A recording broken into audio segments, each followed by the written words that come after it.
So I hear out of the corner of my ear, watch the runner run first. I think he's going to run. I'm 14 years old. It's 1976. And I'm playing Little League Baseball. I'm in the championship game. And I'm the catcher. I grew up in Bensonhurst, New York. And I don't know if many of you know anything about Bensonhurst, New York. But if you've ever seen Saturday Night Fever and John Travolta, then you might have a sense of what it was like to grow up in the 1970s in Bensonhurst, a tight-knit, working-class Italian neighborhood. And if you've ever watched or seen a Spike Lee movie like Do the Right Thing or Jungle Fever, then you might know how those people felt about having black people in their neighborhoods.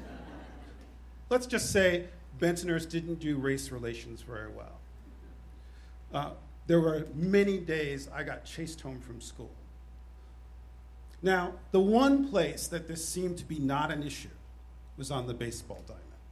And luckily, I lived right across the street from Shorefront Little League, which is where I played for 3 years.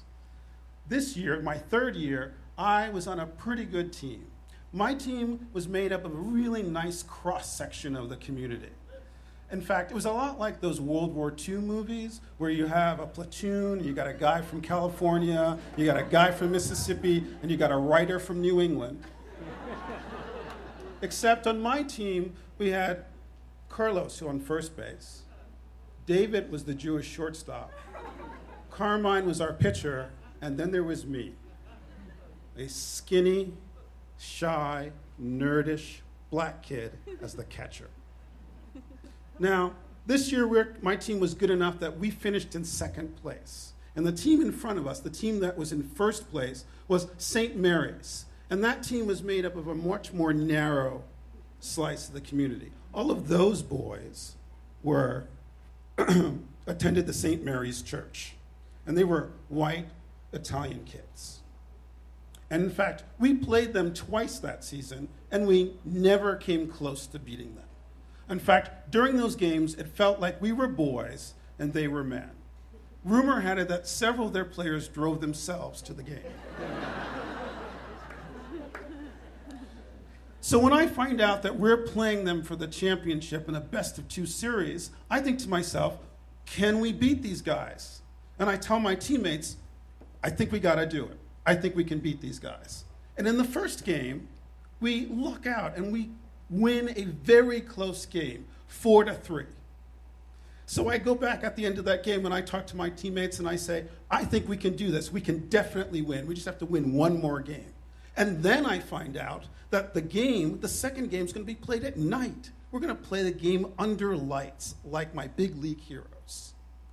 It's a hot August night, and we walk out in the field, and I can hear the trains going along the road on the side. There are literally hundreds of people who have come to this game because it's the 1970s, so we don't have the internet. We don't have iPads.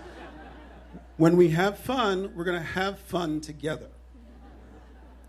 So on this hot August night, this game resorts back to form. They are beating us mercilessly. By the time my coach reminds me about that runner on first, it's the 5th inning, and we're already 7 runs behind. Coming up to the plate is their pitcher, Tony. Now, Tony has been throwing bullets all night. Nobody has touched him. In fact, he struck me out 3 times already. So all of our frustration and hatred is focused on this one guy.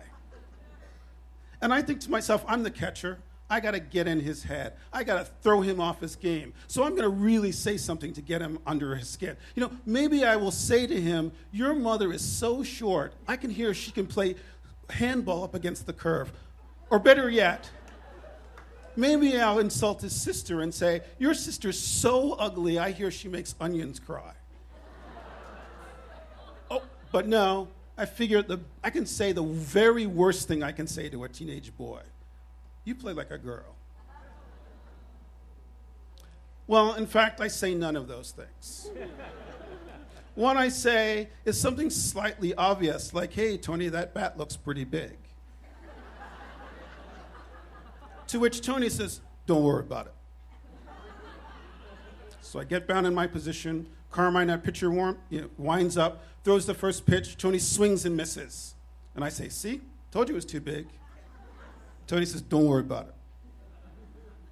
Next pitch, Carmen winds up, and then I can hear Carlos yell, runner's going. Tony swings, misses, and falls across the plate. So I have to push him out of the way, grab the ball, throw it down to second. Runner's safe. So as I turn around to get my mask, I hear Tony say, don't you ever touch me, nigger. Now, we're down by a lot. It's hot. I hate this guy. And he has just called me a nigger. So I take my fist and I punch him.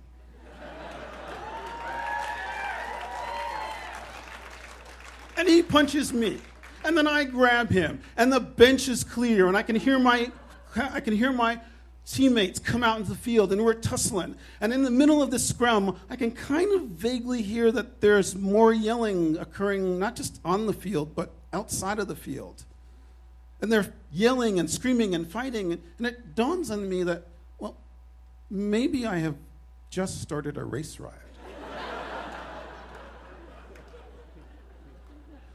Well, the cops show up, order's restored, all the players are taken to the clubhouse where you have to be picked up by your parents. And my father comes, and he says, Kevin, what happened? And I said, well, Dad, he called me nigger, and I just had to punch him, and then I was afraid, and my father looks at me and says, Afraid? Afraid?